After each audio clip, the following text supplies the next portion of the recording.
Okay, Shma b'ni Musar Avicha.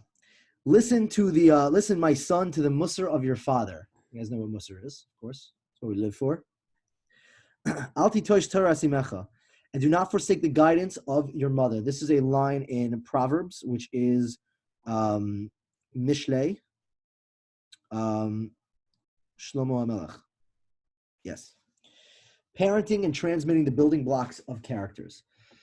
The verse emphasizes the parent's responsibility to mold his child's character. Even if one is not capable of teaching his child the actual text of the Torah, Chumash, Mishnah, and Gemara, he is still obligated to instill within him Torah, values, and morals. Parents must be ever cognizant of the fact that midos, which are their character traits, are in a sense hereditary. Just as a parent transfers his genes to their offspring and thereby determine their physical characteristics, so they transmit their attitudes, values, and character traits to their children. But this is not done really automatically. This is done through chinuch, through modeling. Indeed, parents who don't control their anger raise hot-tempered children. Right? And by the way, that's an insight into affecting other people in general, not just your children, but your actions speak a lot louder than your words. Your behavior will affect the people around you. This is pretty much an entire advisor training session, is talking to advisors about that the people that they are is going to make an impact on other people, not because they know a lot of stuff. If you are someone who is an impressive person because you're a good person, you'll end up, people will be attracted to you and to your guidance a lot more than you coming off and sounding smart. Rav Nosson Tzvi Finkel, the author of Sablaka, wrote, "The son of a good family who stole apples from a cart did not become a thief overnight. The deed has its root in previous generations. Perhaps its very pious grandfather hid behind the bima of the synagogue in the name of humility, but the act contained traces of deception in Nevas Das because he was acting more pious than he really was. His scholarly son went a step further and stole Chidushay Torah ideals from other scholars by reciting them in his own nature. The grandson, in turn, became an apple thief." So he's saying that the grandfather wasn't holding on a certain level, but he presented himself to be on that level. Then the father was still a Torah scholar, would steal Torah ideas from other people and take credit for it. And eventually the grandson stole. So that's his mashal. That's his story, how it happened. It didn't happen overnight. An entire tractate of Mishnah is devoted to the study of Jewish ethics. Appropriately, this tractate of moral training is called Avos, fathers. Anybody know what that tractate is? What that's called? Yes, you do. You don't know you do, but you do know. No? Should I say? Anna, Tamar? I'm guessing it's Pirkei Avos. Very good. An entire tractate of Mishnah dedicated to ethics, correct. Pirkei Avos, that's like the baby child of like NCSY. Like it's everyone's go-to. Because that's exactly what it is. It's an entire tractate, entire mitzvah. But why is it called Pirkei Avos? It's because these are the moral lessons that we learn from our fathers, the character, the way that we're supposed to live.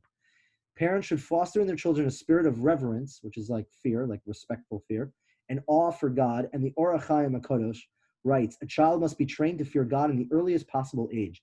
Even if he's too young to begin formal Torah learning, he should be trained to fear Hashem, because then he will retain a fearing for the rest of his life.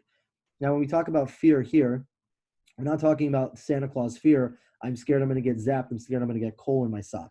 We're talking about fear of reverence, right? The awe, the Yirah Shamayim, recognition that God is who God is, and being in awe of that, and taking that serious, which will amount to fear. Elsewhere, the Orach Chaim writes, holy men have told me that when a person is overwhelmed by impure thoughts and evil impulses, threatening to entice him to sin, there is one powerful, prevalent device. One should project a mental image of one's parents.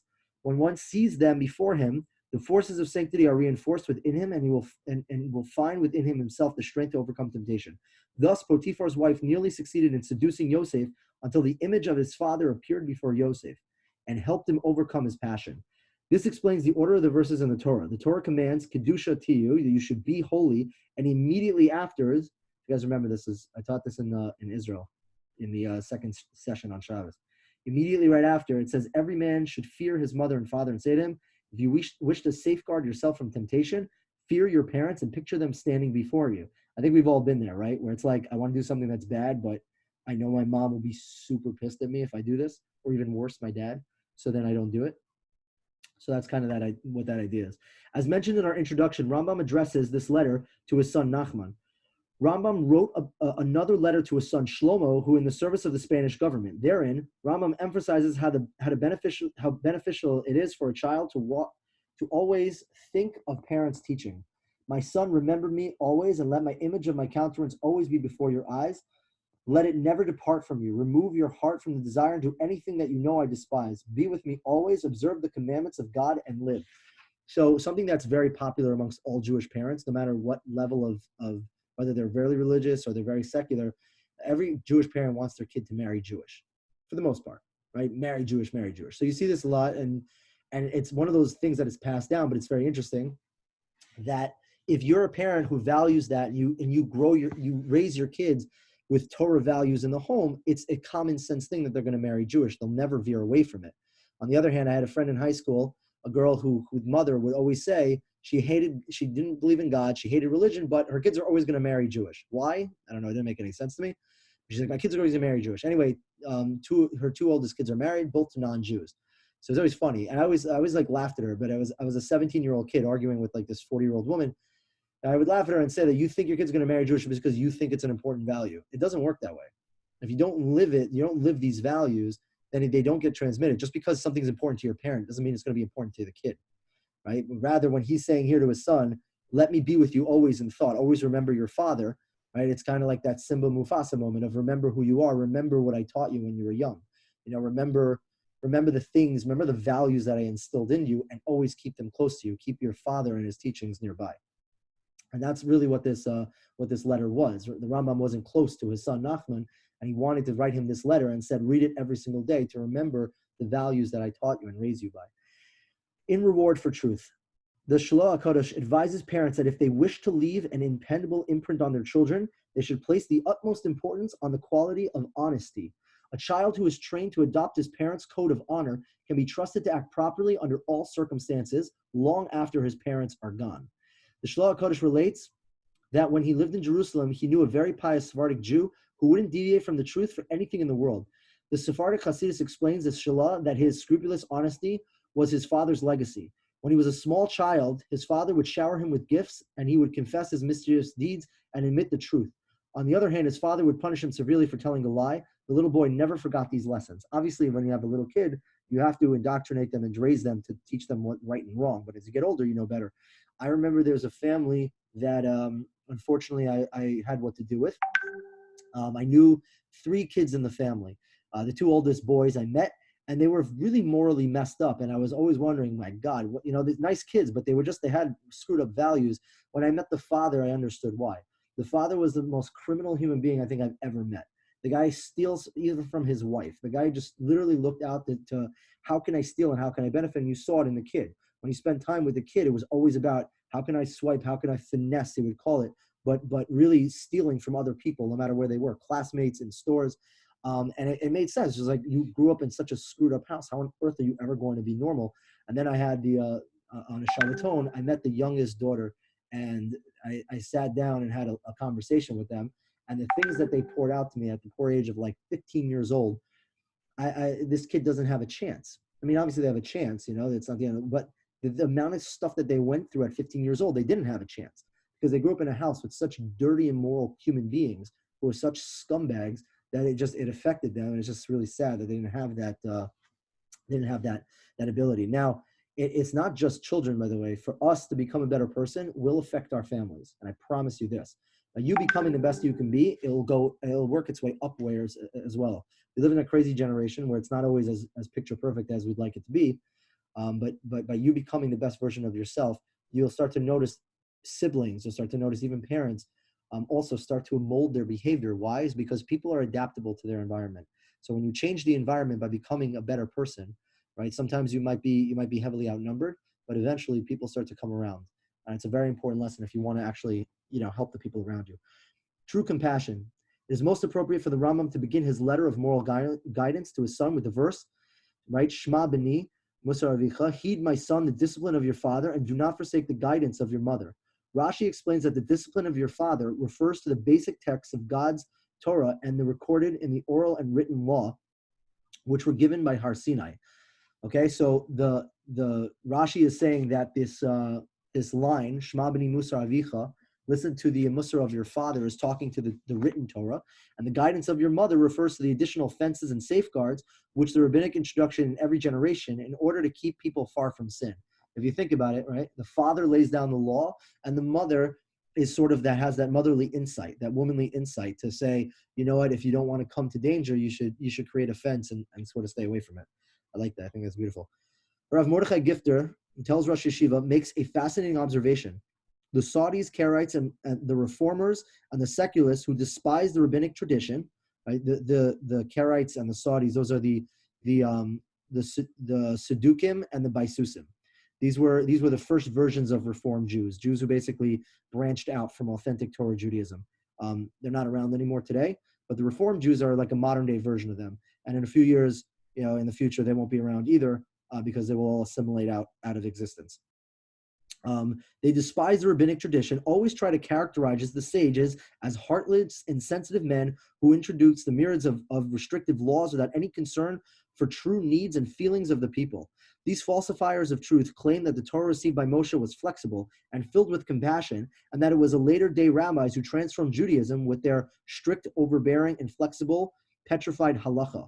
A great example of this is the Christians. Jesus Yimach Shemo comes along and he says, right, what is it? An eye for an eye makes the whole world go blind, an eye for an eye, but I say turn the other cheek. These are like famous Christian lines. They think they're so cool because they're like, oh my God, compassion, right? And it's amazing. It's a distortion of compassion. It's a distortion of justice.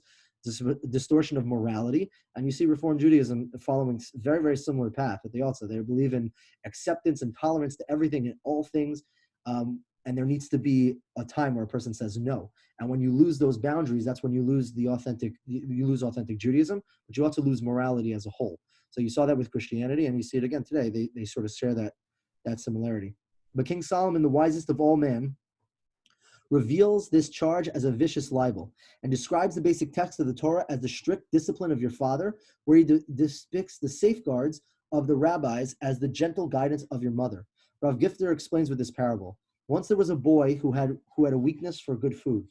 To much of his parents' dismay, the non-kosher 5-star restaurant opened up right in the middle of their neighborhood. The father knew that the son would be sorely tempted by these culinary delights, so he firmly warned him to never eat in the new restaurant lest he be severely punished. The mother knew her son better. She realized that if he walked by the display window filled with the succulent treif delicacies or the smell of the odors wafting from the kitchen, it would be too much to resist, and he would easily succumb to his desires. That is a great, great example of Gedarim. You know the first Mishnah in Pirkei Avos when they say V'asug l'sayag l'Torah, that you should build a fence around the Torah, is that exact idea. It reminds me of the conversation I had with a girl from Jolt. I didn't know I've shared this story before, where she was trying to work on Shomer Negia. So she would go to parties, because she would end up putting herself in bad position. So she was going to work on Shomer Negia. So when she would go to parties and get drunk, she would try very hard not to touch boys. And we had a philosophical disagreement. I said, your challenge is not to not touch boys when you're drunk at a party. Your challenge is to not go to the party in the first place. And you don't do that. So the Torah laws, the discipline of the father is don't do A, B, or C. And the guidance is the rabbinical laws that are set up to sort of protect you from falling into that trap in the first place. So the mother issues a stern warning to the son, which was much harsher than the husband's. My son, don't you dare go within the block of the treif restaurant. If I catch you anywhere near that place, you'll get a whipping of your lifetime. Is the mother cruel and heartless? To the contrary, she is more sensitive to her son's weaknesses and more accurately pained by his potential and suffering. It is love and concern that compel her to be stricter. The same applies to the Torah. The oral and written law given at Sinai are absolute firm basis for Jewish law forever. They resemble the absolute discipline of the Father. However, the Almighty designed the sages and every generation to act of the mothers who guide the Jewish people. It was the Torah that indicated the responsibility of the sages to establish safeguards to prevent transgression of the commandments. The compassionate sages were painfully aware of the shortcomings and the weaknesses of their own and future generations. In order to protect their beloved people from sin and punishment, the rabbis introduced safeguards which were custom tailored to the needs of the weaker generations. Thus, the strict rabbinical laws are not all heartless. They are actually heartwarming, evident, and deep concern for the love resembling of a mother for her child. The Rambam wrote this personal letter to his son, which displays sensitivity for the special spiritual needs of the child. The letter is written with both parental firmness and maternal feeling. Indeed, this is what the study of midos is all about, because midos literally means measures, implying that first we establish absolute rule and principles of conduct, and then we apply them in specific measures to meet the spiritual needs of the individual. And that is a perfect segue. When it comes to learning, which we're going to do, learn about different midos that we're going to try to practice and become, there needs to be that sort of element. There needs to be the heart and the head. We need to be firm with ourselves, right? And make sure that we're taking it seriously, that we're going to sort of be our own little generals who are standing by us and saying, you can do better, you should be doing better. And at the same time, being balanced and healthy and methodical and be strategic in terms of the situations you put yourself into, and being mindful of when you can practice the things that we're going to learn. So what I think the homework will be for this week, what I want, and I think whoever's turn it is to go to teach whichever week, I think should also come up with what the homework should be, but it has to be relevant to what it is that we learn, and I'll help steer that. The homework I think this week should be to try to step up our game in Kibbud Av V'Em. While that's not going to be the running theme of the book, I still think that that's something just to get us started in this week, to try to do better with Kibbud Av V'Em. What I mean specifically is to speak in a way that's respectable to your mother and your father, to be the first to offer, when they come home, to greet them, to offer them food and drink, to offer them help with whatever it is that they need, to be proactive in that. If your parents are divorced and they don't live there, to call them, to reach out to them, see how they're doing, to fill them in, going a little bit above the game this week. Yeah, we up to that? Okay, so it's a hard mitzvah for some, but let's try to do that just to get started on this aspect of our homework. Okay, what I want you guys to do is set a reminder, somehow, to know what our homework is for the week. Okay, you don't have to document your successes and failures like a cheshbon nefesh, but I do want you to be able to set a reminder somehow, whether it's in your phone, whether it's writing on your arm, I don't know. Set up a reminder to make sure that you don't forget that we're doing this. So we'll try to remind ourselves during the week, but that's going to be the challenge this week, to get ourselves ready for the future weeks. Now, in future weeks, I want to keep Sunday the date, because it's the beginning of the week. So I think it's rightfully so, since we're changing, we're doing it once a week. So I think it should be at the start of the week. The question is in timing. I teach at Maimonides on Sunday, which takes up my whole morning. I don't get back really till 12 o'clock. Is there a time on Sunday that is best for you guys, ideally, to have it like a set time? Now, like 6:30. 6:30? Night is better for me. Yeah, I prefer that. Just that also. Like 9 o'clock. Nighttime. Anna, are you texting people? I would I prefer. swear I'm not doing anything. Disgusting. Who's hating Okay. on me? Maya, Joe, Hannah, Michelle, Sabrina. Hannah texted 9 in the chat. Oh. I would go for more of a 4:30 because I do homework bed really early for school. I'd rather later at night. I think this time or 7:30, something like that. What is late at night? Is 6 o'clock late at night? No, like 8. Yeah, 7, 8. Yeah. That's too late for me because No. I've. That's all late for me. How about? Or 6:30 maybe. It's just because I know Sunday's the day when everyone's out of the house. So Could we keep 6:30? Can we swing that? yeah. Yeah, I can do 6:30 by the way. Anna? Yeah. Anna. A-N. Sunday night, family dinner, we eat a salad, we watch football. There's a lot going on a Sunday at 6:30. Yeah, I have my whole family over right now for my cousin's birthday, and I'm upstairs, and they're all watching the football game. Where's football? 6:30. And 12 Yeah. o'clock's no good for anyone. 12, like during the day 12 or like midnight Yeah, 12? before start. Let's see. Is 9 too late? Yeah, it's problematic for me, but I can. For Maya, yeah. Gosh. She's Maya, in when's your What bed. about like 7:30? Is that also bad? 7:30. Let's try for 6:30. We try for 6:30. Yeah. I mean, I can do 6:30. Yeah.